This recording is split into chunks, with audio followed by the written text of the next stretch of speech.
بسم اللہ الرحمن الرحیم۔ سن سکو تو سنو میں خوش آمدید۔ ناول ہے جو رکے تو کوہ گراں تھے ہم، قسط نمبر 16 کے ساتھ آپ کی خدمت میں حاضر ہیں۔ اگر آپ نے ابھی تک ہمارا چینل سبسکرائب نہیں کیا تو ہمارے چینل کو سبسکرائب کریں اور بیل آئیکن کو پریس کرنا مت بھولیے گا تاکہ آنے والی تمام اقساط، تمام ناولز آپ کو بر وقت ملتے رہیں۔ شکریہ۔ توبہ، اس کمرے میں کتنا ڈپریشن ہے۔ یہ بیچاری یہاں پڑے پڑے کوئی اچھی سوچے بھی تو کیسے؟ ماہنور نے کمرے کے چاروں دیواروں پر نظر ڈالتے ہوئے سوچا، یہ کیوں آ گئی دوبارہ یہاں؟ اس کو یہاں سے کیا لینا ہے؟ یقیناً میری بے بسی کا نظارہ کرنے میں اسے مزہ آ رہا ہے، تبھی تو مسلسل مجھے ہی دیکھے جا رہی ہے۔ سارا نے ناراض نظروں سے اپنے سامنے بیٹھی ماہنور کو دیکھتے ہوئے سوچا، شکر ہے ہفتے میں دوسری بار کسی تیسرے ذی روح کی شکل دیکھنے کو مل رہی ہے۔ انسان کب تک کتابوں میں، اخباروں اور رسالوں میں دل لگائے اور بائبل کا مطالعہ کرتا رہے؟ اب تو بائبل بھی پوری کی پوری زبانی یاد ہو گئی۔ سیمی آنٹی خوشی کے عالم میں چائے بناتے ہوئے سوچ رہی تھیں۔ ان تینوں کی سوچ کے رخ مختلف تھے مگر تینوں ایک دوسرے کے متعلق ہی سوچ رہی تھی، مگر تینوں ایک دوسرے کی سوچ سے بے خبر۔ تمہیں یہاں کا راستہ ڈھونڈنے میں کوئی دشواری تو نہیں ہوئی؟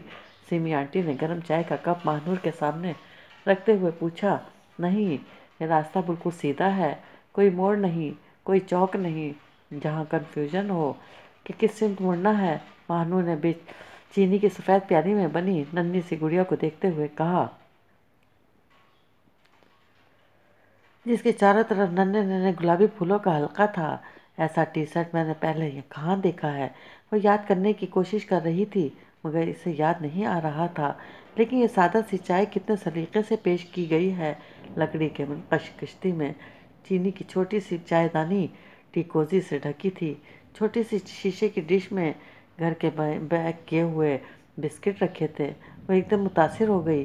سیمی آنٹی شدید قسم کی سلیقہ مند خاتون تھیں۔ میری لاہور واپسی میں چند ہی دن باقی ہیں، میں نے سوچا ایک بار پھر آپ لوگوں سے ملاقات کر لوں۔ ماہنور نے مسکرا کر کہا اور سارا کی طرف دیکھنے لگی جو بیزار اور ناراض نظر آ رہی تھی۔ تم بکس پڑھتی ہو سارا؟ سیمی آنٹی کسی کام سے کمرے سے باہر نکلی تو اس نے سارا کو مخاطب کرتے ہوئے کہا، نہیں، سارا نے سخت لہجے میں مختصر جواب دیا۔ موویز تو دیکھتی ہوں گی؟ اس نے پوچھا۔ نہ، مجھے شوق نہیں، اسی لہجے میں جواب آیا۔ میوزک سنتی ہو؟ اس نے اس سخت لہجے کو نظر انداز کرتے ہوئے کہا۔ میں ایسا کچھ نہیں کرتی جو نارمل انسان کرتے ہیں، سارا نے درست لہجے میں کہا۔ نارمل انسان؟ ماہنور نے اس کی طرف حیرت سے دیکھا۔ وہ کون ہوتے ہیں؟ تم اچھی طرح جانتی ہو نارمل انسان کیسے ہوتے ہیں۔ سارا اپنے لہجے کی رکھائی کو قابو نہیں کر پا رہی تھی۔ مثلاً؟ ماہنور اٹھ کر سارا کے قریب آئی۔ سارا کے چہرے پر ناگواری کے تاثرات ابھر آئے۔ مثلاً تم اور تمہارے جیسے لاکھوں چلتے پھرتے لوگ۔ سارا کا لہجہ تلخ ہو گیا۔ چلتے پھرتے لوگ نارمل ہوتے ہیں، یہ تم سے کس نے کہا سارا؟ ماہنور نے ایک بار پھر سارا کے لہجے کی تلخی کو نظر انداز کیا۔ نارمیلٹی کا تعلق جسمانی سے زیادہ ذہنی صحت سے ہوتا ہے میرے خیال میں۔ تم ایسا کہہ سکتی ہو؟ سارا نے نتنے پھلا کر اس کی طرف دیکھا۔ کیونکہ جسمانی صحت سے مالا مال ہو؟ نہیں، تمہیں اس کیفیت کا اندازہ نہیں جو جسمانی اعضوں میں مبتلا لوگوں کی ہوتی ہے۔ ایسے لوگوں کو جسمانی طور پر صحت مند لوگوں پر رشک آتا ہے یا ان سے حسد محسوس ہوتا ہے؟ ماہنور نے سوال کیا۔ فوری طور پر سارا کے ذہن میں سوال کا جواب نہیں آیا کیونکہ چلتے پھرتے نارمل لوگوں کے متعلق اس نے ماہنور سے ملاقات سے پہلے اس انداز میں ہی سوچا تھا۔ تمہیں شاید انسانی المیوں کی ان گنت قسموں کا پتہ نہیں ہے سارا۔ ماہنور نے نرمی سے سارا کا ہاتھ اپنے ہاتھ میں لیتے ہوئے کہا، تم تو بہت خوش قسمت ہو کہ تمہارا خیال رکھنے کے لیے سعد اور سیمی آنٹی موجود ہیں۔ تم نے شاید ریہیبلیٹیشن سینٹرز میں پڑے بے بس اور بے سہارا لوگوں کو کبھی نہیں دیکھا جن کو لک آفٹر کرنے کے لیے غصہ کھاتی نرسوں اور بدمزاج وارڈ بوائز کے علاوہ کوئی اور موجود نہیں ہوتا۔ ماہنور نے دیکھا سارا کے چہرے کے تاثرات تیزی سے بدلے تھے۔ یا پھر لوگوں کو کبھی نہیں دیکھا جو اس سے بھی بڑھ کر جسمانی عوارض اور معذوری میں مبتلا ہیں، جن کے پاس علاج کے لیے پیسے ہیں، نہ کسی خیراتی ادارے تک دسترس اسے سکتے ہیں، بلکتے ہیں، جینا چاہتے ہیں مگر لمحہ بلمحہ موت کی طرح بڑھ رہے ہوتے ہیں۔ موت جو سب کو آتی ہے مگر ان پر کیسے آتی ہے یہ صرف وہی جانتے ہیں جو اس کو اپنی طرف آتے ہوئے اپنی آنکھ سے دیکھ رہے ہوتے ہیں۔ سارا نے ایک جھٹکے سے اپنا ہاتھ مہانور سے چھڑایا اور اپنا دھیان دوسری طرف کر لیا۔ یہ فلیٹ چھوٹا صحیح مگر کتنا آرام دہ ہے۔ مہانور نے ایک بار پھر اس کا دھیان اپنی طرف مبذول کرنے کی کوشش کی۔ سیمی آنٹی بظاہر سخت صحیح مگر اندر سے کتنی محبت کرنے والی نرم دل ہیں، اس نے کہا۔ اور سعد، مانو نے کہتے کہتے رک کر سارا کی طرف دیکھا اور محسوس کیا کہ سعد کے نام پر سارا کی تمام تر توجہ اس کی طرف ہو گئی تھی۔ سعد چاہے دوسروں کے لیے کیسا بھی صحیح مگر تمہارے لیے وہ کتنا عظیم انسان ہے۔ سعد نے تمہیں اس لیے یہاں بھیجا ہے کہ مجھے شکر گزاری پر راضی کرنے کی کوشش کرو اور مجھے یقین دلا دو کہ میں بہت سو سے اچھی ہوں اور مجھے اچھے بچوں کی طرح زندگی گزارنے کی تیاری کرنی چاہیے۔ مانور کے سوال کا جواب ذہن میں نہ آنے پر سارا نے چپتے ہوئے لہجے میں کہا، مجھے سعد نے تو یہاں نہیں بھیجا۔ مانور نے نرمی سے کہا، اسے تو علم ہی نہیں کہ میں اس وقت یہاں تمہارے پاس موجود ہوں۔ جتنی تم سعد سے قریب ہو، جتنی تم لوگوں کی ایک دوسرے سے دوستی ہے اور انڈرسٹینڈنگ بھی، میں مان ہی نہیں سکتی کہ سعد کو علم نہ ہو کہ تم یہاں موجود ہو اس وقت۔ سارا کے لہجے میں عجیب سی پھنکار شامل ہو گئی۔ اوہ، مانور نے بے اختیار کہا اور پھر چند لمحوں کے لیے کمرے میں خاموشی چھا گئی۔ یہ چند لمحے مہانور نے سارا کے لہجے میں چھپے جذبات پر غور کرنے میں لگائے تھے۔ تو یہ معاملہ ہے۔ ان چند لمحوں کے اختتام پر مہانور کی سمجھ میں آیا سارا کے لہجے کی چبھن، طنز، غصے اور پھنکار میں کون سا جذبہ جھلکتا تھا، رشک کا یا حسد کا۔ وہ اگرچہ فوری طور پر فیصلہ نہ کر پائی مگر جو بھی جذبہ تھا اس کی وجہ سمجھ چکی تھی۔ میری اور سعد کی دوستی ہے، میری اور اس کی انڈرسٹینڈنگ۔ تمہیں غلط فہمی ہوئی ہے سارا۔ سعد سے میری ملاقات صرف چند دن پہلے ہوئی ہے، میں اس کے بارے میں بہت کم جانتی ہوں۔ مہانور کی بات کے رد عمل میں بستر پر نیم دراز سارا نے سر اٹھا کر مہانور کی طرف دیکھا اور اسے محسوس ہوا کہ مہانور کے لہجے میں اور چہرے پر سچائی کی جھلک تھی۔ اس کے حلق میں اگے کانٹے جیسے اچانک سے ایک ایک کر کے غائب ہونے لگے۔ ہم ایک فنکشن میں اتفاقاً ملے، باتوں باتوں میں سعد نے تمہارا ذکر کیا، مجھے تم سے ملنے کا اشتیاق ہوا اور میں نے اس سے کہا کہ مجھے تم سے ملوائے۔ میں اس جگہ کے راستوں سے ناواقف ہوں، اس لیے اس روز سعد کے ساتھ آئی تھی۔ اب راستے کا علم ہو گیا اس لیے اکیلی آ گئی، مہانور کہہ رہی تھی اور سارا کے حلق سے لے کر سینے تک کی جلن پر ٹھنڈا پانی کے چھینٹے پڑ رہے تھے۔ چند دن بعد میں لاہور واپس چلی جاؤں گی، اسی لیے سوچا تم سے ایک بار پھر مل لوں، کیونکہ تم مجھے بہت اچھی لگی ہو، لیکن لگتا ہے تمہیں میرا آنا پسند نہیں آیا۔ مہانور نے کہا، نہیں، بالکل بھی نہیں۔ سارا نے شیریں لہجے میں کہا۔ اس کے چہرے کے تاثرات اچانک بدل گئے تھے، اس کے لہجے میں حلاوت اتر آئی تھی۔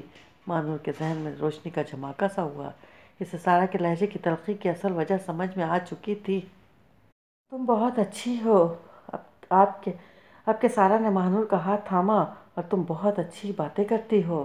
تم ٹھیک کہتی ہو، مجھے اندازہ نہیں کہ چلتے پھرتے نارمل انسانوں کو کیسے کیسے ذہنی عوارض لاحق ہو سکتے ہیں۔ سارا کا مہانور کے ساتھ رویہ لمحوں میں بدلا تھا۔ جب میں بالکل ٹھیک تھی اور سرکس میں کام کرتی تھی تو مجھے یاد ہے میں نے چند ایسے لوگ دیکھے جو جسمانی طور پر بالکل فٹ تھے مگر ان کے ذہن نارمل نہیں تھے۔ وہ انتہائی دوستانہ انداز میں مہانور کو بتانے لگی۔ وہ کیا کرتے تھے؟ مہانور نے پوچھا۔ وہ سرکس کے ٹرینر تھے اور معمولی سی غلطی پر کھال ادھیڑ دیا کرتے تھے۔ سارا سرگوشی کے سے انداز میں بولی، جانوروں کی بھی اور انسانوں کی بھی۔ اوہ میرے خدا، مہانور نے بے اختیار کہا، کتوں کو یہ سکھانا کہ وہ آگ کے شعلے نہ چاہتے رنگ کے اندر سے گزر جائیں، ہاتھیوں کو چھوٹی چھوٹی چوکیوں پر پاؤں رکھ کر کرتب سکھانے کی تربیت دینا اور شیروں کو اس حکم کے تابع کر لینا کہ انسان اشاروں پر ناچنے لگیں، یہ دنوں میں نہیں ہو جاتا۔ اس کے لیے مہینے چاہیے ہوتے ہیں، اور ان مہینوں کے دوران ان کتوں، ہاتھیوں اور شیروں پر کیا گزرتی ہے تم تصور بھی نہیں کر سکتی۔ اور جانوروں کو سدھارنے والے انسان، اس نے ہمارے خوف کی آنکھیں بند کر لیں۔ وہ انسان نہیں ہوتے مہانور، کبھی چاہو گی تو ان کے بارے میں جاننے کی کوشش مت کرنا۔ مہانور ساکت کھڑی سارا کی باتیں سن رہی تھی۔ دونوں کے درمیان کھڑا بے نام فاصلہ لمحوں میں طے ہوا تھا، اور اب وہ پری کو سارا خان بننے کی داستان سن رہی تھی۔ پتہ نہیں کیوں مجھے یقین نہیں آ رہا کہ یہ تم ہو، سعد نے جملہ اس گفتگو کے دوران 3 مرتبہ دہرایا تھا جو اس کے اور نادیہ کے درمیان اسکائپ پر ہو رہی تھی۔ کیوں؟ کیا میں بدل گئی ہوں؟ نادیہ نے تیسری بار اس کے ایسا کہنے پر کہا۔ سعد نے اپنی نظروں کے سامنے موجود اسکرین پر نظر ڈالی۔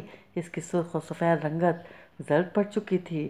اس کا صحت مند چہرہ کمزور ہو گیا تھا، اتنا کمزور کہ اس کے گالوں کی ہڈیاں نمایاں نظر آ رہی تھیں، جبڑے کی ہڈیاں کھینچی ہوئی لگ رہی تھیں اور چہرہ لمبوترا ہو رہا تھا۔ نادیہ نے اپنے سیاہ بالوں کو باندھ رکھا تھا۔ سعد کو ایسا بھی لگ رہا تھا جیسے اس کی سبز آنکھیں بجھی ہوئی تھیں۔ ہاں، تم بالکل بدل گئی ہو، اتنی کہ مجھے تمہیں پہچاننے میں تعمل ہو رہا ہے، سعد نے کہا۔ جواب میں نادیہ نے اپنی آنکھیں جھپکیں اور مسکرا دی۔ جیسے تم ویسے کے ویسے ہی ہو، اتنے کہ میں تمہیں ہزاروں کے مجموعے میں پہچان سکتی ہوں، لیکن مجھے تمہارے اتنا بدل جانا ہضم نہیں ہو پا رہا نادیہ۔ سعد کو لگا وہ زبردستی مسکرا رہی تھی۔ تمہارے چہرے پر مسلسل مشقت کے آثار ہیں اور تم اپنے اندر موجود کسی دکھ کو چھپا نہیں پا رہی ہو۔ اوہ، نادیہ نے جھرجھری لے کر کہا، تم ابھی بھی ویسے ہی اسٹریٹ فارورڈ ہو، ویسے ہی آؤٹ اسپوکن، جو دل میں آئے کہہ دینے والے۔ ہاں، تم جانتی ہو میں ایسا ہی ہوں، سعد نے سر ہلایا۔ یہ بتاؤ تمہاری ممی کہاں ہیں؟ پھر اس نے پوچھا۔ وہ وہیں ہیں، شکاگو میں، اپنے ہسبینڈ اور بچوں کے ساتھ۔ وہ ایک دفعہ پھر زبردستی مسکرائی تھی۔ تو تم ان کے ساتھ کیوں نہیں ہو؟ سعد نے دانت پیستے ہوئے کہا۔ وہ تمہیں اپنی بیٹی کہہ کر لے گئی تھیں، اور شاید تمہیں یاد ہو کہ اس کے علاوہ انہوں نے ڈیڈی سے تمہارے بارے میں کیا کہا تھا۔ نادیہ نے جیسے خلاؤں میں کچھ دیکھا۔ بہت اچھے طرح یاد ہے، جبھی تو مجھے لگتا ہے کہ جیسے میری کوئی شناخت نہیں ہے، جبھی تو لگتا ہے کہ جیسے جب تک میری زندگی ہے میں خود ہی اپنے لیے سب کچھ رہوں گی۔ تم نے یہ سب کیوں قبول کیا؟ وہ غصے میں سے سوال کر رہا تھا۔ تم نے ڈیڈی سے رابطہ کیوں نہیں کیا اب جب کہ تم بڑی ہو چکی ہو اور باشعور ہو؟ ابھی کچھ دیر پہلے تو تم نے یاد دلایا کہ ممی نے ڈیڈی سے میرے بارے میں کہا تھا۔ نادیہ نے اپنا نچلا ہونٹ دانتوں تلے دبایا اور سر جھکا لیا۔ اس کے بعد ڈیڈی کے میرے بارے میں کیا جذبات ہوں گے؟ کیا مجھے اندازہ نہیں میں کس بتے پر ان سے رابطہ کرتی؟ کچھ دیر بعد وہ سر اٹھا کر بولی، لیکن میں تمہیں ایسی صورتحال میں پھنسے ہوئے نہیں دیکھ سکتا، سعد نے کہا۔ اس سے پہلے میں بالکل بھی اندازہ نہیں کر پایا تھا کہ تم ان حالات میں رہ رہی ہو۔ اگر تم نے پڑھنے کے لیے فن لینڈ کا ہی انتخاب کیا، وہاں زندگی بہت ٹف ہے، اور بین ملک سے آئے ہوئے اسٹوڈنٹس کے لیے تو بے حد زیادہ ٹف۔ میں اچھی طرح جانتا ہوں تم جذباتی ہو رہے ہو، اور مجھے علم ہے جذباتی ہو کر تم اکثر کچھ زیادہ ہی غصہ کھا جاتے ہو۔ وہ نرمی سے مسکرائی۔ لیکن کیوں؟ آخر کیوں؟ تم نے، سعد نے ان کی کہی بات نظر انداز کر دی۔ کیونکہ مجھے اس کے علاوہ کچھ نہیں سوجا۔ ممی کا ہسبینڈ مجھ پر بری نظر رکھ رہا تھا اور میرے کریڈٹ میں بہت کم پیسے تھے۔ مجھے وہاں سے نکلنے کا جو بھی راستہ سوجا، میں نے اندھوں کی طرح اس کو اپنا لیا۔ جب عمر اور تجربے دونوں ہی کم ہوں تو انسان ایسے ہی احمقانہ فیصلے کرتا ہے، اور اب تو ایڈجسٹ کر چکی ہوں، مجھے یہ مشکل نہیں لگتا۔ جبھی تو تمہارے سامنے موجود ہوں۔ سعد نے سر پیچھے کر کے چھت کی طرف دیکھا۔ وہ کچھ کہنا چاہتا تھا مگر اس نے نہیں کہا۔ اور دیکھ لو، اتنے سالوں کے بعد انٹرنیٹ پر دماغ کھپا کھپا کر میں نے ہی تمہیں ڈھونڈا، اور تم سے رابطہ ہونے سے پہلے نہ جانے کتنے 7 سلطانوں سے مجھے ٹکرانا پڑا۔ تم کو تو شاید میں یاد بھی نہیں تھی۔ پھر نادیہ نے شاید بھرے انداز میں کہا، تمہیں یاد تھا؟ سعد نے اپنے رنج کو مسکراہٹ میں دبا کر کہا، ہاں، تم مجھے کبھی نہیں بھولے، نادیہ نے کہا اور آنکھیں میچ لیں۔ اس لیے ہینڈسم، اگر اس پوری دنیا میں تم سے زیادہ عزیز مجھے کوئی نہیں ہے، میں دن کے کسی ایسے لمحے کو شاید نہ یاد کر پاؤں جب تمہارا خیال میرے لاشعور میں موجود نہ ہو۔ میں ہر رات سونے سے پہلے تمہارے ساتھ گزرے وقت کو یاد کر کے سوتی ہوں، اور ہر صبح کا آغاز تمہاری یاد سے کرتی ہوں۔ وہ کہے جا رہی تھی، اور سعد ایک ٹک اسے دیکھ رہا تھا۔ اس لیے میرے پیارے بھائی کہ مجھے تم سے شدید محبت ہے۔ سعد اسے دیکھ رہا تھا جب اچانک وہ اسکرین سے غائب ہو گئی۔ اس کے غائب ہو جانے پر اس نے تیزی سے اپنا آئی فون اٹھایا، مگر پھر مایوس ہو کر اسے ایک سائڈ پر رکھ دیا۔ اس لیے کہ مجھے تم سے شدید محبت ہے میرے پیارے بھائی، میں نے ہی تمہیں ڈھونڈا، تمہیں تو میں شاید یاد بھی نہیں تھی۔ اسے نادیہ کے کہے الفاظ یاد آئے۔ پھر اس نے گردن موڑ کر اپنے بیڈ پر سائڈ ٹیبل پر رکھے فوٹو فریم کی طرف دیکھا، جس میں ایک سرخ و سفید رنگت، سیاہ بالوں اور سبز آنکھوں والی بچی، سرخ پھولدار فراک اور سرخ چمکتے شوز پہنے کھڑی مسکرا رہی تھی۔ بازاروں میں بلا کی بھیڑ تھی۔ بقرعید کے سلسلے میں لوگوں کی کثیر تعداد شاپنگ کے لیے بازاروں میں موجود تھی اور اسی بھیڑ سے فائدہ اٹھانے کے لیے گداگروں کی بھی ایک اچھی خاصی تعداد ادھر ادھر پھر رہی تھی۔ چند ایک گداگر ایسے بھی تھے جنہوں نے بازاروں میں مخصوص اور اہم جگہوں پر پکے ڈیرے لگا رکھے تھے۔ محتاجی، معذوری اور فاضل العقلی کا مظاہرہ کرتے یہ گداگر اپنے پیشے کے ماہر تھے۔ دن بھر میں اچھا خاصا کما لیتے اور مہینے کے بعد اس میں سے اکثر اپنی پوٹلیاں سنبھالے بینکوں کے دروازوں سے اندر داخل ہوتے دکھائی دیتے تھے۔ جینا بھی انہی گداگروں کے قبیلے سے تعلق رکھتی تھی۔ اس کے اضافی کمالات میں لکڑی کی ایک چھوٹی سی گاڑی میں پڑا چند ماہ کا ایک بچہ تھا۔ بچے کے جسم پر ناکافی کپڑے تھے اور اس کے منہ سے ٹپکتی رال پر مکھیاں بیٹھتی تھیں۔ یہ بچہ جینا کی بے بسی کی علامت بنا ہتھ گاڑی میں سارا دن پڑا رہتا تھا۔ ناکافی دودھ اور دن بھر کی مشقت کے باعث اس کے جسم ناتوانا ہو چکا تھا اور اس کے سینے اور پسلیوں کی ہڈیاں صاف نظر آ رہی تھیں۔ اس روز بھی گداگر قبیلے کے تمام پیشہ ور اپنے اپنے مخصوص انداز میں اپنے دھندے میں مگن تھے جب اچانک نگرانی پر مامور اس کے گروہ کی صدا دیتی آواز ادھر ادھر گونجی، پولیس پولیس! یہ صدا تھی کہ ادھر ادھر ہو جانے کا سگنل۔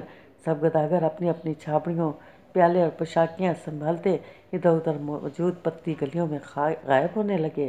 ہفتوں نظر اور کان بند کر کے ادھر ادھر پھرتی ان گداگروں کو نظر انداز کرتی پولیس کسی نئے افسر کے حکم پر اچانک حرکت میں آ گئی تھی۔ جینا تک یہ سگنل ذرا دیر سے پہنچا۔ وہ ایک سیکنڈ کے اندر اپنی لکڑی کی ٹانگ اتار اصل ٹانگوں پر بھاگتے انداز میں ہاتھ گاڑی چلاتی کسی محفوظ جگہ کی تلاش میں ادھر ادھر دیکھ رہی تھی۔ نزدیکی تاروں والی گلی میں بھی مارکیٹ بن چکی تھی اور بلا کا رش تھا۔ اس کی ہاتھ گاڑی جگہ جگہ بھیڑ میں پھنستی اور نکلتی رہی تھی۔ ادھر ادھر خوف زدہ نظریں دوڑاتے وہ بالآخر اس پتلی گلی ڈھونڈنے میں کامیاب ہو گئی۔ یہ گلی اس وقت سنسان تھی۔ اس میں موجود نئی دکانوں کے شٹر گرے ہوئے تھے۔ اس کا مطلب یہ تھا کہ یہ دکانیں ابھی کرائے پر نہیں چڑھی تھیں۔ زور زور سے ہانپتی جینا کی سانس سے سانس اس گلی میں آ کر ملی تھی۔ اس نے چہرے پر آیا پسینہ پہنچا اور ادھر ادھر دیکھتے ہوئے کسی محفوظ جگہ کو تاڑنے لگی۔ اسی لمحے اسے اپنے عقب سے بھاری قدموں کی آواز سنائی دی۔ اس کا دل اچھل کر حلق میں آ گیا۔ قدموں کی آواز آہستہ آہستہ اس کے عین کان کے قریب آ گئی تھی۔ اس نے گردن گھما کر خوف زدہ نظروں سے پیچھے مڑ کر دیکھا۔ اس کے سر پر بڑی بڑی مونچھوں کو تاؤ دیتا پولیس والا سفید کلف لگے شلوار قمیض میں ملبوس ایک شخص کے ساتھ کھڑا تھا۔ بڑی پھرتیلی ہے تو الو کی پٹھی! پولیس والے نے ہاتھ میں پکڑی چھڑی جینا کے حلق پر رکھتے ہوئے کہا اور زور سے چھڑی پر دباؤ ڈالا۔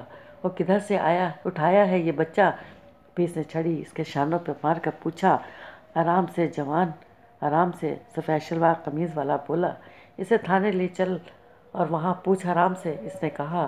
چل پکڑ اس حرام کے جنے کو اور ناک کی سیدھ چلی چل! پولیس والے نے ایک بار پھر جینا کے شانے پر چھڑی برساتے ہوئے کہا۔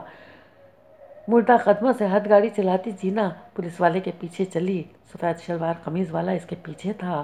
خبیث کی اولاد، کتے کا بچہ! جینا دل ہی دل میں گالیاں دے رہی تھی۔ سارا دن دھندے کا پڑا الگ اور ان کمبختوں سے ہڈیوں کی تڑوائی الگ ہوگی۔ نہ جانے کس نحس کا منہ دیکھا تھا صبح سویرے۔ انہی سوچوں میں گم چلتی وہ تھانے تک پہنچ چکی تھی۔ اس شام جینا اپنی ہڈیاں سہلاتی تھانے سے خالی ہاتھ گاڑی چلاتی باہر نکلی تھی۔ وہ بچہ جو اسے کمالے نے بس اسٹاپ سے اٹھا کر دیا تھا، اسے سفید شلوار قمیض والا ساتھ لے گیا تھا۔ میں آج کل کیلنڈر پر نظر نہیں ڈالتا، سعد نے ماہنور کی طرف دیکھتے ہوئے کہا۔ اچھا، کیوں؟ ماہنور نے اپنے بازو میں پڑا سفید چوڑا سا کڑا گھماتے ہوئے پوچھا۔ اس وقت سعد نے ایک ایسی آرٹ گیلری دکھائی تھی جو ایسے بچوں کو تعلیم دے رہی تھی جن کے پاس وسائل تھے نہ رسائی سے پیدائشی ہنر تھا، کیونکہ دن گزرتے جا رہے تھے بلکہ ہاتھوں سے پھسلتے جا رہے تھے۔ اس نے کہا۔ کیا مطلب؟ میں سمجھی نہیں۔ ماہنور نے تعجب سے پوچھا۔ کچھ نہیں، سعد نے سر جھٹکا اور مسکرا کر اس کی طرف دیکھا۔ کیسی لگی تمہیں یہ اکیڈمی؟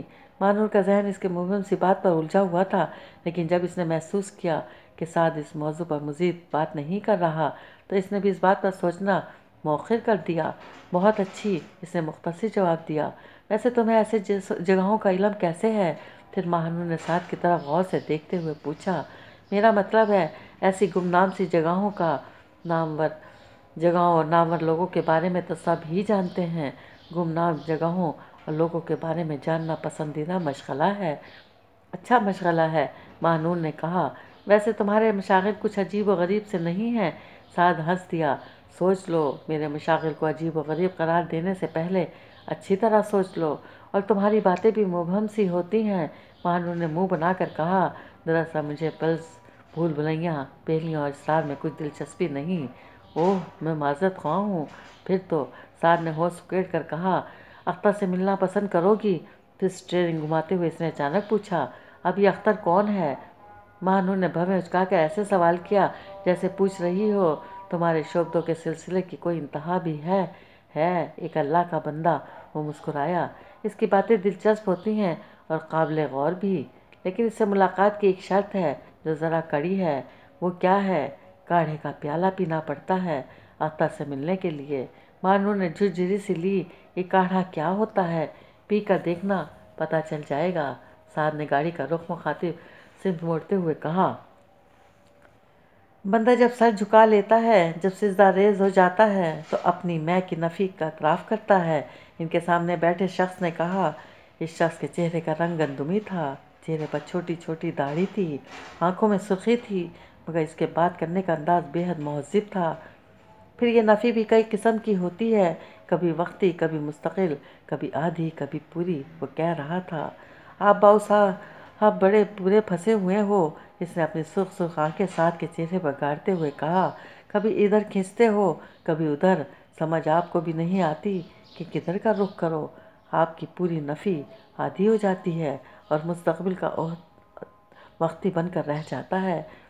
سعد نے اس بات میں سر ہلایا۔ کوشش تو کرتا ہوں کہ سمجھ پاؤں، اس نے آہستہ آواز میں کہا۔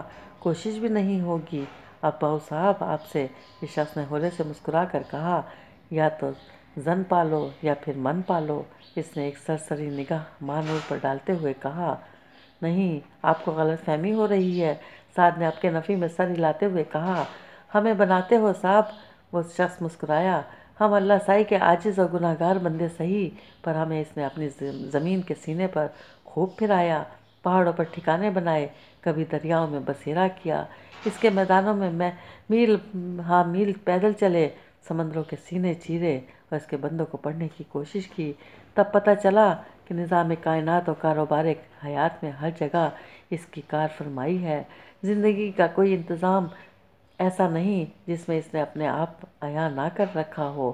نظر ہر کسی کو عطا نہیں ہوتی، نظر کا عطا ہو جانا اس کی سب سے بڑی نعمت ہے۔ اس نے اپنی چھوٹی سی گڑگڑی سے کشن لگاتے ہوئے کہا، آپ کو عطا ہو گئی نظر؟ سعد نے پوچھا، ہوئی۔ اس نے سر ہلایا، پر کوتاہ ہے، مکمل نہیں، جبھی تو کبھی کبھی چوک جاتی ہے، اسی لیے تو کہہ رہا ہوں کہ آپ کو غلطی لگی ہے۔ سعد نے ایک بار پھر اپنی بات دہرائی، ہو سکتا ہے۔ اس شخص نے، جس کا نام اختر تھا، بے نیازی سے کہا، پر فقیر کا دل جس بات پر فیصلہ صادر کر دے وہ ہوتی ہے، اس میں زیر زبر کا فرق نہیں ہوتا۔ میں بھی۔ سعد نے شانے جھکائے۔ وہ شخص ہولے سے ہنسا، زن اور من دونوں ساتھ ساتھ پنپ نہیں پاتے باؤ صاحب۔ آپ محرومی کا سبق پڑھا رہے ہیں سائیں جی؟ نہیں، اس نے سر ہلایا، محرومی ہمارا شیوا نہیں، پر ہر ایک کی قربانی دینی پڑتی ہے، یہ فیصلہ تو کبھی جا کر آپ کو کرنا پڑے گا۔ دیکھیں گے، سعد کہہ رہا تھا، اور ماہنور اپنی آنکھیں کھولے اپنے سامنے کا منظر دیکھ رہی تھی اور ہونخوں کی طرح وہاں ہونے والی گفتگو سن رہی تھی۔ وہ شخص جس کا نام اختر تھا، ہاتھ میں چھوٹی سی گڑگڑی پکڑے عجیب سی گفتگو کر رہا تھا۔ ماہنور کو اس شخص اور سعد سلطان کے درمیان کوئی تعلق جوڑنے میں دقت ہو رہی تھی۔ بی بی صاحب، آپ کا من بڑا صاف ہے، اس لیے بڑی شانت بھی ہیں۔ اچانک وہ شخص ماہنور سے مخاطب ہوا، آپ کے دل میں نہ حسد ہے نہ رشک ہے، آپ کی زندگی میں کوئی بغض نہیں ہے، اس لیے آپ کی زندگی بڑی پرسکون ہے۔ وہ کہے جا رہا تھا، مگر اس نے گڑگڑی کا کشن لیا، آگے آپ کے لیے دشواریاں ہیں اور کٹھنائیاں بھی۔ ماہنور ایک دم چوکنی ہو کر اس کی طرف دیکھنے لگی۔ آپ چاہیں گی بھی تو اس سے فرار ممکن نہیں، اس نے کہا۔ ماہنور بے اختیار اس سے کچھ پوچھنے لگی، مگر اسے اپنے ہاتھ پر ہلکا سا دباؤ محسوس ہوا۔ وہ سعد تھا جو اسے منع کر رہا تھا۔ آپ کی ذات بہت سے غیر متوقع کام کرنے والی ہے، خود کو ذہنی طور پر تیار کر لو۔ اس شخص نے کہا، آپ ہمیں اجازت دیں سائیں جی۔ سعد ایک دم اٹھ کر کھڑا ہو گیا۔ ہاں جائیں۔ ہاں باؤ صاحب، وہ شخص مسکرایا، پر یاد رکھو حقیقت سے فرار ہونی کو انہونی نہیں بنا سکتا۔ اللہ حافظ سائیں جی۔ سعد کٹیا سے باہر نکلتے ہوئے بولا، آپ کو اللہ سلامتی دے باؤ صاحب، اللہ حامی و مددگار ہو، فکر مت کرنا، آپ کے من تک کا راستہ آپ کو ضرور ملے گا۔ سعد نے کہا اور تیزی سے باہر نکل گیا۔ کھپتی ہے، سر پھرا اور من موجی۔ باہر نکل کر سعد نے ماہنور کو تسلی دینے کے سے انداز میں کہا جس کے چہرے پر حیرت کا تاثر تھا، میں معذرت خواہ ہوں، میں نے غلط کیا جو تمہیں یہاں لے آیا۔ نہیں، تم نے بہت اچھا کیا، ماہنور نے پر یقین لہجے میں کہا۔ یہ شخص کھپتی ہے، نہ سر پھرا، اور تم یہ بات اچھی طرح جانتے ہو۔ مجھے یہ تسلیاں مت دو۔ ماہنور کی بات پر سعد چونک گیا اور پھر ادھر ادھر دیکھنے لگا۔ ارے یہاں ایک بالکا تھا سائیں کا، وہ کدھر گیا؟ اس نے بات بدلی، نہ اس کا الاؤ ہے نہ کاڑھا۔ پھر اس نے جھونپڑی کا غم میں اسے جا پکڑا۔ کیا بات ہے سائیں جی، الاؤ کیوں بجھا دیا؟ سعد نے اس لڑکے کے شانے پر ہاتھ رکھا جو بازو ٹانگوں کے گرد باندھے گھٹنوں پر سر رکھے بیٹھا تھا۔ اس لڑکے نے سعد کے سوال کے جواب میں کہا، اس کی آنکھوں میں آنسو تھے۔ او سائیں جی، کی ہویا؟ سعد گھٹنوں کے بل اس کے سامنے بیٹھا۔ کچھ نہیں ہویا جی۔ جاؤ، بھاگ جاؤ۔ اس لڑکے نے سعد کو جھڑکا۔ کوئی سوغات دے دو۔ سعد شاید اس کے بہلانے کی کوشش کر رہا تھا۔ وہ لڑکا چپ چاپ اٹھا اور کچھ فاصلے پر رکھی چنگیر میں کچھ ڈھونڈنے لگا۔ اس چنگیر پر دسترخوان رکھا تھا۔ لے جا فقیری دی سوغات، لے جا فقیری دا ڈیرا، 2 دن دا پھر فقیر کدھرے ہو رتو کدھر ہووے۔ اس نے چنگیر سے ایک روٹی نکال کر سعد کو پکڑائی۔ تھینک یو سائیں جی۔ سعد نے پیشانی پر ہاتھ رکھ کر اسے سلیوٹ کیا۔ تیرے متھے تے نیلی لڑانے تے تیرے بھاگ پڑے اچے نے۔ چلو ماہنور، سعد نے فوراً قدم آگے بڑھا دیے۔ نس جا فقیر دی گل نہ سن، نس جا کمبختہ۔ وہ بالکا پیچھے سے بلند آواز میں کہہ رہا تھا، یہ سب کیا ہے سعد، اور یہ سب کیوں ہے؟ گاڑی میں بیٹھ کر دم لینے کے بعد ماہنور نے کہا، وہ سیٹ کی پشت سے سر ٹکائے بیٹھا تھا، تم یہ سب کیوں کرتے ہو؟ ماہنور نے بے اختیار سوال کیا۔ ایک ازلی اور ابدی تنہائی سے نجات کے لیے ماہنور، وہ سیدھا ہو کر بولا۔ کیوں ہے یہ تنہائی؟ کیسی ہے یہ تنہائی؟ وہ الجھ کر بولی، بتاتا ہوں، اس نے کہا اور گاڑی اسٹارٹ کر دی۔ مجھے کسی ایسی جگہ کی تلاش ہے جہاں میرا دل لگ جائے، سعد کہہ رہا تھا، چاہے کچھ دیر کے لیے صحیح، مگر کہیں لگے تو۔ اس نے ماہنور کی طرف دیکھا۔ ماہنور نے ایسے سر ہلایا جیسے بغیر کسی تفصیل کے سعد کی بات پوری طرح سمجھ گئی ہو۔ تو کیا تمہیں ابھی تک ایسی کوئی جگہ نہیں ملی؟ اس نے پوچھا۔ شاید نہیں، سعد نے گاڑی کے وائپرز بند کرتے ہوئے کہا۔ شاید؟ ماہنور نے سوالی انداز میں اس کی طرف دیکھا۔ ہاں، سعد نے نچلا ہونٹ دانتوں تلے دبا کر سر ہلایا۔ میں مختلف جگہوں پر اسی لیے جاتا ہوں کہ شاید کہیں میرا دل لگ جائے، مگر کسی جگہ پر اگر میرا دل لگتا بھی ہے تو کچھ دن بعد اُب جاتا ہے۔ ماہنور نے گہرا سانس لیا اور سعد کی طرف دیکھا۔ ایسا کیوں ہوتا ہے؟ شاید اس لیے کہ میں ایک کمپلیکس کا شکار ہوں، سعد نے کہا دامن کوہ پر گاڑی پارکنگ میں لے جاتے ہوئے کہا۔ ایک کپ کافی پی لیں اگر تمہیں برا نہ لگے تو۔ اس نے سیٹ کی پشت سے سر ٹکا کر ماہنور کی طرف دیکھا۔ ہاں، پی لینی چاہیے، ماہنور نے اس بار بغیر کسی ہچکچاہٹ کے کہا۔ باہر فضا بے حد خوشگوار تھی اور آتی بہار کی مسرت سے سرشار پیڑ پودوں اور درختوں کے سبز رنگوں کے شیڈز کی تعداد ان گنت تھی۔ سعد اسے اسی اوپن ایریا ریسٹورانٹ میں لے آیا جہاں ان دونوں نے پہلی تفصیلی ملاقات کی تھی۔ اچھا یہ تو بتاؤ، یہ کمپلیکس کیا ہے جس کے تم شکار ہو؟ ماہنور نے کرسی پر بیٹھنے کے بعد پوچھا۔ انہوں نے ایک ایسی ٹیبل کا انتخاب کیا تھا جو کونے میں تھی۔ چیئر پر بیٹھنے کے بعد ماہنور نے پوچھا، وہ یہ ہے کہ میری جینز میں چند ایسی خصلتیں موجود ہیں جو میرے موجودہ اسٹیٹس اور ماحول سے میل نہیں کھاتیں۔ سعد نے ہاتھ میں پکڑے کی رنگ میں موجود ایک چابی کی نوک سے ٹیبل پر بچھے کپڑے کی سلوٹیں نکالتے ہوئے جواب دیا۔ تمہاری جینز میں موجود خصلتیں تمہارے پیرنٹس کی طرف سے تمہیں ٹرانسفر ہوئی ہیں۔ ماہنور نے حیرت سے اسے دیکھا۔ پھر وہ تمہارے ماحول اور اسٹیٹس سے میل کیسے نہیں کھاتیں؟ ہاں، ایسا ہی ہے، سعد نے سر ہلایا، مگر میرا ماحول اور میرا اسٹیٹس میرے ڈیڈی کا مرہون منت ہے، اور جینز میں موجود یہ چند خصلتیں غالباً میری ماں سے مجھے ٹرانسفر ہوئی ہیں۔ اور تمہاری ماں؟ مانو نے سوالیہ نظروں سے دیکھا۔ میری ماں، اس نے کرسی کی پشت سے ٹیک لگاتے ہوئے دونوں ہاتھ سر کے پیچھے باندھے۔ میں نے ہوش میں انہیں ایک بار بھی نہیں دیکھا۔ اوہ! مانور کے ہونٹ سکڑے۔ کیا ان کی ڈیتھ ہو چکی ہے؟ پتہ نہیں۔ وہ سیدھا ہو کر بیٹھ گیا۔ مجھے ان کے بارے میں کچھ علم نہیں۔ یہ کچھ عجیب سی بات نہیں ہے؟ مانو نے چونک کر پوچھا۔ کچھ نہیں، بہت ہی عجیب۔ وہ تلخی سے مسکرایا۔ میں شاید بہت چھوٹا تھا جب میری ماں کا وجود میری زندگی سے خارج ہو گیا، اس نے کہا۔ جب میں چہرے اور آوازیں پہچاننے کے قابل ہوا، اس نے اپنے گھر کی ایک خاتون کو موجود پایا جس کا رنگ، زبان اور نسل میرے ارد گرد موجود لوگوں سے بالکل مختلف تھا۔ مجھے بتایا گیا کہ اس گھر میں جس میں موجود تھا وہ ماں تھی، ممی۔ وہ بہت ینگ تھی، شاید خوبصورت، سمارٹ اور طرح دار بھی تھی۔ گھر بھر اس کا پورا ہولڈ تھا۔ ڈیڈی بھی اس کے بے دام کے غلام تھے۔ یہ بے دام کے غلام والی بات اب میرے ذہن میں آتی ہے۔ جو کبھی میں ان دونوں کو یاد کروں تو اس وقت ان الفاظ کے نہ نیچے آتے تھے نہ مانی۔ وہ مسکرایا۔ پھر ہمارے گھر ایک گڑیا سی بچی آ گئی۔ مجھے بتایا گیا کہ وہ میری بہن ہے۔ مانو نے اس بات کو سنتے ہوئے سعد کے چہرے کے تاثرات جانچنے کی کوشش کی۔ وہ آنکھیں سکیڑے سامنے موجود مارگلہ کی پہاڑیوں پر شاید اپنے ماضی کی فلم چلتے دیکھ رہا تھا۔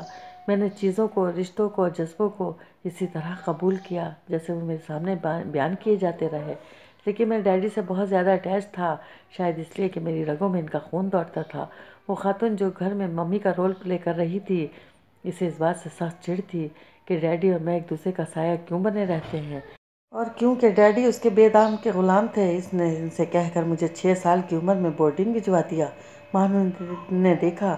اس کے سامنے کے منظر پر جمی آنکھوں میں ہلکی سی نمی جھلملا رہی تھی۔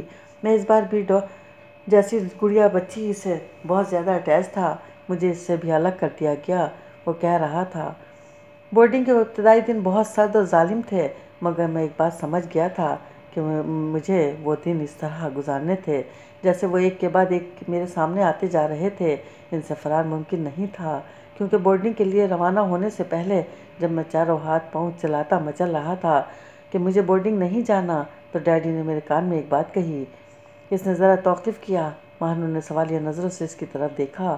انہوں نے کہا کہ ماں یعنی ایک مدر فگر کی بات جو میں نہیں مانتا، وہ کبھی زندگی میں کچھ نہیں حاصل کر سکتا۔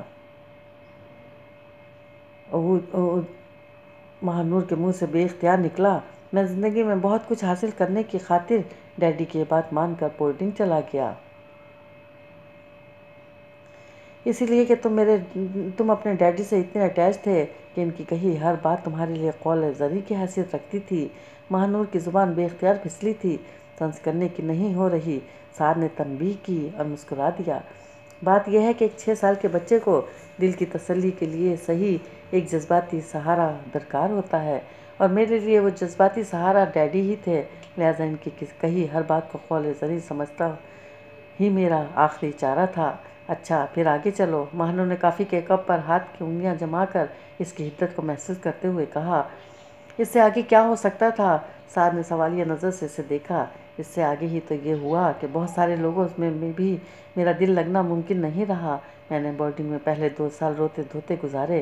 تیسرے سال میں مدرلی فگر جس کی بات نہ ماننے پر میں نے زندگی میں بہت کچھ ہار سکتا تھا، ڈیڈی کو چھوڑ کر اپنے دیش چلی گئی۔ کیوں؟ مانو نے بے ساختہ پوچھا۔ اسے پتہ چلا تھا وہ ڈیڈی جیسے شخص کے ساتھ زندگی نہیں گزار سکتی۔ اوہ میرے اللہ! مانو نے کپ میز پر رکھ دیا۔ اور وہ جو چھوٹی سی گڑیا تھی، اس کا کیا ہوا؟ وہ بیچاری بھی میری طرح ماں کی شکل و صورت سے ناآشنا اس گھر میں فلپائنی آیا کی آغوش میں پلنے لگی۔ کیوں بھئی؟ مہانور کے لہجے میں احتجاج تھا۔ اس کی ماں اسے اپنے ساتھ لے کر کیوں نہیں گئی؟ اس لیے کہ اسے ڈیڈی سے متعلق ہر چیز سے نفرت ہو گئی تھی۔ سعد عجیب سے انداز میں مسکرایا۔ تمہارے ڈیڈی؟ مہانور نے ناک سکیڑی۔ معاف کرنا، کچھ عجیب سی شخصیت لگتے ہیں جن کا 2 میں سے ایک بھی بیوی کے ساتھ گزارا نہیں ہوا۔ شاید ایسے ہی۔ سعد نے سر ہلایا۔ پھر کیا ہوا؟ مہانور کے لہجے میں تجسس کی آمیزش جھلکنے لگی۔ پھر وہ گڑیا بھی جب تھوڑی بڑی ہوئی، اسے کانوینٹ بھیج دیا گیا۔ وہ بھی بورڈنگ کے نظر ہو گئی۔ سعد کے چہرے پر ایک بار پھر تلخی ابھری۔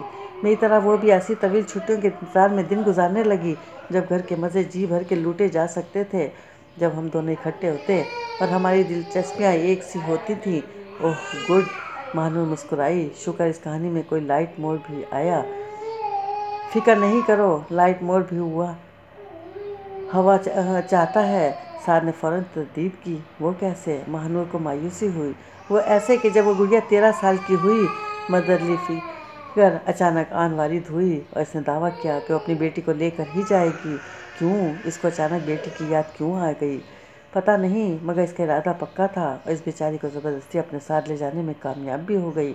تمہارے عجیب و غریب والد نے ذرا بھی مزاحمت نہیں کی تھی، مگر اس خاتون نے ایک ایسی بات کر دی کہ والد صاحب اپنا سا منہ لے کر رہ گئے ہیں۔ مہنور نے کہا۔ وہ کیا بات تھی؟ اس نے کہا کہ وہ بچی ڈیڈی کی تھی ہی نہیں، وہ ایک خاتون کے کسی اور صاحب سے تعلق کا نتیجہ تھی۔ اوہ مائی گاڈ! مہنور کو جیسے بری طرح شوق لگا۔ کیا ایسا بھی ہو سکتا ہے؟ وہ آنکھیں پھاڑ کر بولی۔ ہاں، ایسا بھی ہو سکتا ہے، بلکہ اس سے بھی زیادہ ہو سکتا ہے۔ سعد اس کی حیرت پر مسکرایا۔ استغفار! مہنور نے بمشکل تھوک نکلا۔ اس سے زیادہ اور کیا ہو سکتا ہے؟ کیا اس کی یہ بات سچ تھی؟ کچھ دیر کی خاموشی کے بعد مہنور نے پوچھا۔ اسے یہ بات ہضم نہیں ہو پا رہی تھی۔ ڈیڈی کو کچھ لوگوں نے DNA ٹیسٹ کا مشورہ دیا، مگر وہ نہیں مانے۔ وہ اتنے طیش میں تھے یا انہیں اتنا طیش دلا دیا گیا تھا کہ چاہتے بھی تھے فی الفور یہ بچی ان کی زندگی سے دور چلی جائے۔ سو سیڈ! مہنور نے تاثر سے سر ہلایا۔ اس سلسلے میں اس بیچاری کا کیا قصور تھا جس کی آئیڈینٹی ہی مشکوک بنا دی گئی؟ ان خاتون نے جھوٹ بولا تھا۔ وہ بچی ڈیڈی ہی کی تھی۔ یہ ڈیڈی نے کچھ عرصے بعد ہی محسوس کر لیا تھا۔ وہ کیسے؟ کیونکہ کچھ عرصے کے بعد ہی ڈیڈی کو اپنی اولاد کی جینیٹک وراثت میں ملنے والی خوبیوں اور خامیوں کا تجربہ کرنے کا مراق ہو گیا اور اس پر یہ انکشاف ہوا کہ وہ بچی کچھ ایسی جینیٹک خوبیاں رکھتی تھی جو ان سے نکلی تھیں۔ پھر انہوں نے محسوس کر لینے کے بعد بچی کو دوبارہ اپنی تحویل میں لینے کی کوشش نہیں کی۔ نہیں، سعد تلخی سے مسکرایا۔ وہ اپنی زندگی کے اس چیپٹر سے بالکل بیزار ہو چکے تھے۔ انہوں نے بچی کو اس کے حال پر چھوڑ دیا۔ اوہ! مہنور کو ایک مرتبہ پھر مایوسی ہوئی۔ پھر اب وہ بچی کہاں ہے؟ کس حال میں ہے؟ اس کی آئیڈینٹی کیا ہے؟ کچھ جانتے ہو اس کے بارے میں؟ جانتا ہوں، سعد نے دھیمی آواز میں کہا۔ کیا؟ ڈیڈی نے کبھی اعتراض نہیں کیا اس کی آئیڈینٹی پر، کیونکہ وہ نادیہ بلال کی ID کے ساتھ زندگی گزار رہی ہے۔ اس کے پاسپورٹ پر، اس کے تمام ڈاکومنٹس پر ولایت کے خانے میں ڈیڈی کا نام درج ہے۔ شاید ڈیڈی اسے اتنی ہی قبولیت دے سکتے تھے۔ اب کہاں ہے وہ؟ وہ کوئی بہت اچھی زندگی نہیں گزار رہی۔ اس کی ماں نے اسے اپنے نئے شوہر، نئے بچوں، نئے گھر اور نئی زندگی سے کک آؤٹ کر دیا ہے۔ وہ سیلف سپورٹ اور چند وظائف کے ساتھ ایک بہت چھوٹے سے ملک میں انتہائی تکلیف دہ موسم کا مقابلہ کرتی تعلیم حاصل کر رہی ہے۔ اسے بغیر کسی سہارے، رشتے اور تعلق کے احساس کے بغیر اپنی زندگی گزارنی پڑ رہی ہے۔ سعد نے سر جھکا کر کہا۔ کبھی کبھی انسان کو ایسی زندگی بھی گزارنی پڑتی ہے جو اگر اس کو چوائس کا حق دیا جائے تو کبھی انتخاب نہ کرے۔ سعد نے افسردگی سے کہا۔ کیسی عجیب سی زندگی! الجھنیں ہی الجھنیں! مہنور بے مزہ ہو گئی۔ مگر یہ تو تم نے بتایا ہی نہیں کہ تمہارا دل کیوں نہیں لگتا۔ پھر سے اصل بات یاد آئی۔ یہ الجھنیں دیکھ کر بھی پوچھ رہی ہو؟ سعد ہنسا۔ ڈیڈی کو جب سے یہ مراق ہوا کہ اپنی اولاد کی جینیٹک خوبیوں اور خامیوں پر پرکھیں، انہیں اندازہ ہوتا رہا کہ مجھ میں اپنی والدہ کی جینز کا اثر بدرجہ اتم پایا جاتا ہے، کیونکہ میری والدہ، جنہوں میں نے دیکھا بھی نہیں، کسی گانے بجانے والی فیملی سے تعلق رکھتی تھیں۔ کبھی ان کو یاد آتا ہے کہ میرے مادرانہ بااجداد جو تھے، ان میں سے ایک نسل گاتی بجاتی تھی، ایک کمہار تھی، ایک ترکھان تھی، کچھ خانہ بدوش تھے اور اکثر پیر فقیر۔ یہ ساری جو صلاحیتیں ہیں مجھے منتقل ہو گئی ہیں۔ تمہارے ڈیڈی ہیں کیا چیز؟ مہنور کو سخت چڑ محسوس ہوئی۔ اگر وہ اتنا ظالمانہ تجزیہ کرتے ہیں تمہاری والدہ کی فیملی کا تو کبھی ان سے پوچھو انہوں نے تمہاری والدہ سے شادی ہی کیوں کی تھی؟ ہم براہ راست سوالوں جوابوں میں نہیں پڑتے، سعد نے مسکرا کر کہا۔ ہم ایک دوسرے کے بارے میں قیافے اور اندازے لگا کر آگے بڑھتے ہیں، ایک دوسرے کی باڈی لینگویجز کو جج کرتے ہیں اور بالواسطہ الفاظ کے داؤ پیچ آزما کر ایک دوسرے کو چت کرنے کی کوشش میں لگے رہتے ہیں۔ یہ کیوں؟ یہ عجیب سا رشتہ خود بخود ہم دونوں کے درمیان بن گیا ہے۔ ڈیڈی مجھ سے اس بات پر نظر چراتے ہیں کہ کہیں میں اپنی ماں کے بارے میں وہ سوال نہ کر ڈالوں جو تم نے کیا۔ اور میں اس بات سے کہ کہیں ایسے کسی سوال کے جواب میں مجھے کسی ناقابل برداشت حقیقت کا سامنا نہ کرنا پڑ جائے۔ لیکن ساری حقیقتوں اور واقعات نے میرے مزاج کو بنایا کم، بگاڑا زیادہ ہے۔ میں جہاں ہوتا ہوں خود کو وہاں اجنبی محسوس کرتا ہوں، مجھے وہاں سے تعلق محسوس نہیں ہوتا۔ میں بہت سی جگہوں پر وہاں کے ماحول میں ڈھلنے کی کوشش محض اس لیے کرتا ہوں کہ شاید کوئی جگہ مجھے خود پر سما لے، کہیں خود کو جذب ہوتا محسوس کر لوں، مگر ایسا نہیں ہوتا، ابھی تک ایسا نہیں ہوا۔ میں سرگرداں ہوں، تلاش میں ہوں، شاید کبھی کہیں ایسا ہو جائے۔ بانو نے نظریں اٹھا کر اس کو غور سے دیکھا، اس کے چہرے پر عجیب سا تاثر تھا، مگر اس تلاش میں یہ ضرور ہوا کہ مجھے مختلف لوگوں کو جاننے اور سمجھنے کا موقع مل گیا۔ وہ ایک لمبا سانس لینے کے بعد گویا ہوا، اور یہ مشغلہ مجھے اتنا اچھا لگا کہ مجھے اس کا چسکا پڑ گیا، اور میں اب دانستہ زندگی کی روٹین سے چند دنوں کا آف لے کر اپنے شوق پورے کرتا رہتا ہوں۔ وہ مسکرایا۔ ماہ نور کے ذہن میں موجود کئی گتھیاں جیسے ایک دم سلجھ گئیں۔ ابھی بھی میں نے آف لیا ہے، اس نے سامنے دیکھتے ہوئے کہا۔ جبھی تو کہہ رہا تھا کہ دن تیزی سے گزرتے جا رہے ہیں، آف ختم ہو گیا تو کیا کرو گے؟ ماہ نور نے پوچھا۔ ڈیڈی کے بزنس اسٹیٹس کے معاملات میں غرق ہو جاؤں گا، اور کیا؟ وہ ہنسا۔ تمہارے ڈیڈی؟ ماہ نور نے معنی خیز نظروں سے اسے دیکھا۔ جن سے تمہارا تعلق عجیب سا ہے، جن کے بارے میں تم قیافے اور اندازے لگا کر آگے بڑھتے ہو، جن کی باڈی لینگویج کو جج کرتے ہو، اور جنہیں الفاظ کے داؤ پیچ کے ذریعے چت کرنے کی کوشش میں مصروف رہتے ہو، ان کے بزنس اسٹیٹس کے معاملات میں غرق ہو جاؤ گے؟ اس نے سوال کیا۔ ہاں، وہ ٹیبل سے رنگ اور سن گلاسز اٹھاتے ہوئے بولا، اس لیے کہ مجھے ان سے شدید محبت ہے۔ فضا میں ایک دم سناٹا سا چھا گیا۔ ڈھلتی سہپا سورج کی عدم موجودگی کے باعث اچانک خنکی کی چادر تن گئی۔ ماہ نور نے پیڑوں کے پتوں کو ہولے ہولے چلتے خوشگوار ہوا کے سنگ آہستگی سے ہلتے دیکھا، اور پھر سعد کو مخاطب کیا جو اٹھ کر چند قدم آگے جا چکا تھا۔ سنو، اس نے پکارا، اور سعد کے چلتے قدم رک گئے۔ ہوں، اس نے گردن موڑ کر پوچھا، کیا یہ سب تم نے پہلے کبھی کسی کے ساتھ شیئر کیا ہے؟ وہ کچھ دیر یوں ہی گردن موڑے سے دیکھتا رہا، پھر اس نے ایک لفظ میں جواب دیا، نہیں، اور سن گلاسز آنکھوں پر لگا کر دوبارہ آگے چلنے لگا۔ ماہ نور نے ایک لمحے کے لیے رک کر اس کے جواب پر غور کیا، اور بس پھر سر جھکا کر اس کے پیچھے چلنے لگی۔